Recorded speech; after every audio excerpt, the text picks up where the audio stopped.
Salut à toi public, bienvenue dans la correction de cet exercice qui est un grand classique de ce chapitre. Donc on va avoir une solution A et une solution B contenant des acides différents et on va mélanger la solution A à la solution B et essayer de déterminer l'état d'équilibre ou comment va évoluer la transformation chimique.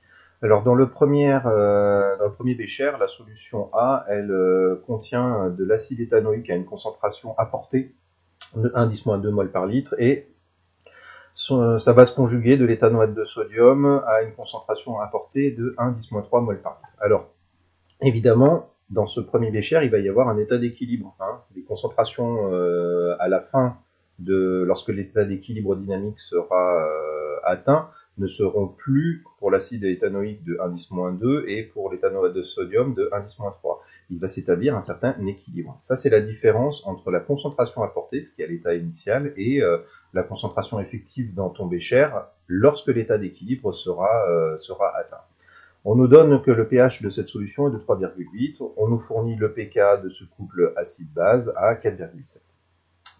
On a une solution B avec ce coup-ci de l'acide méthanoïque de concentration apportée à 1,3 et du méthanoate de sodium. Ça, c'est sa base conjuguée. C'est ici, donc, l'ion méthanoate qui est là, dont la concentration apportée est de 1,2. Là, de la même manière, il va s'établir un équilibre dans le bécher. Donc on nous dit qu'on mélange les deux solutions et que le pH de ce mélange de la solution A et de la solution B vaut 4,3. Écrire l'équation qui a eu lieu lors de ce mélange. Bon, alors là, finalement, on a toutes les espèces chimiques. On a de l'acide éthanoïque, de l'ion éthanoate, de l'acide méthanoïque et l'ion méthanoate qui est ici. Bon, allez, c'est parti. Forcément, c'est l'acide d'un couple qui va réagir avec la base du second. Très bien, donc j'écris l'équation.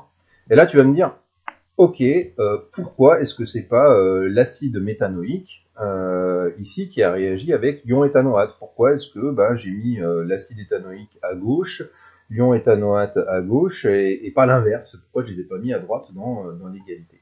Peu importe. En fait, c'est un équilibre dynamique. On va étudier cette transformation et on va voir si elle va évoluer dans le sens direct. Si finalement la concentration en acide éthanoïque ici va diminuer, ce qui serait le cas si la transformation évolue dans le sens direct, ou si elle va évoluer dans le sens indirect. Donc pour ça, il va falloir s'intéresser au quotient réactionnel à l'instant initial et au quotient réactionnel à l'équilibre. Et puis finalement, déterminer si le quotient réactionnel à l'état initial est inférieur ou supérieur à la constante d'équilibre de cette transformation.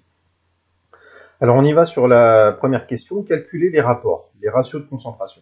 Alors ça, comme j'ai pu le dire dans le cours, à partir du moment où on a le pH et le pK, la relation elle est relativement simple. On va utiliser la relation qu'on a vue sur les transformations acido-basiques. pH est égal au pK du couple acide-base plus le logarithme finalement du ratio des concentrations en ion éthanoate sur la concentration en acide éthanoïque. Ok. Alors c'est parti, on va remplacer. Le pK, je le fais passer de l'autre côté, ce qui me fait pH moins pK est égal à log. J'applique la fonction 10 puissance de chaque côté, donc là j'ai 10 puissance pH moins pK, et ici, comme la fonction 10 puissance c'est la fonction réciproque du logarithme, je me retrouve, il n'y a plus de logarithme à cet endroit-là. Et là c'est gagné, parce que le pH de cette solution, je l'ai, il est à 3,8, le pK, je l'ai, il est à 4,7, donc je peux directement calculer le ratio entre les deux concentrations qui sont ici. Donc j'ai plus qu'à faire l'application numérique. Entraîne-toi à le faire sur la calculatrice, parce que souvent vous faites des erreurs parce que vous ne savez pas taper ce calcul-là, et on tombe sur 1,26 10-1. On va procéder exactement de la même manière pour la solution B avec le mélange d'acide méthanoïque et d'ion méthanoate. Je procède de la même manière, le détail du calcul, je vais te le passer, parce que c'est exactement le même raisonnement que précédemment, et ce coup-ci, je tombe sur un ratio entre l'ion méthanoate et l'acide méthanoïque qui est égal à 10. Très bien. Et maintenant, on va faire exactement la même chose, calculer les ratios, mais ce coup-ci à l'équilibre, une fois que les deux solutions A et B ont été mélangées, parce que le pH est différent des pH initiaux. Dans le bécher A, le pH il était à 3,8, dans le bécher B, il était à 4,8, et bien finalement, en mélangeant les deux, on tombe sur un pH à 4,3. Bon, allez, c'est parti. On fait exactement le même calcul. Là, je ne l'ai pas détaillé. Et on tombe sur 3,98 10-1 pour le premier et 3,16 pour le second. Alors, on y va pour calculer maintenant les quotients réactionnels. Évidemment, on va calculer le quotient réactionnel à l'instant initial. Donc il faut écrire l'équation de la transformation qu'on avait établie sur la première question. C'est le produit des concentrations des produits de notre transformation chimique, affecté du coefficient stoichiométrique, mais là, comme tous les coefficients stoichiométriques sont égaux à 1, les puissances, elles sont toutes égales à 1. Donc, je ne les ai pas marquées sur la correction, mais elles sont toutes égales à 1. Et là, on écrit finalement les résultats numériques qu'on a trouvés à la première question, ce qui nous donne un quotient réactionnel à 1,26 10-2. Maintenant, on le cherche à l'équilibre. Ça, c'était les deux questions précédentes.